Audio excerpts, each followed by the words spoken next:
ये आप लोगों की प्यार की वजह से, आप लोगों की फीडबैक की वजह से कल हमने 3 क्रेट्स डाले थे यहाँ पे। इनिशियल स्टेज था, वी वर नॉट एक्सपेक्टिंग कि आप लोग इतना प्यार दिखाएंगे हमारी कर्ड को, गोल्डन दही को। कर्दर गुर इज प्राउड एंड खदर गुर वाज सेइंग कि मेशन इफ्तार कोरमुत की मैं तो चुकर क्या सुच हमें गांव से मजरूत मत।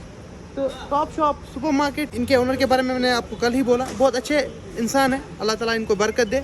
और आप लोगों को भी अगर कोई प्रॉब्लम है वहाँ से निकाल के खुशी दे। आप लोगों की वजह से ही हम वापस आ पाए हैं and we are stocking your favourite gold dahi by curd craft, curder good since 1947। Thank you.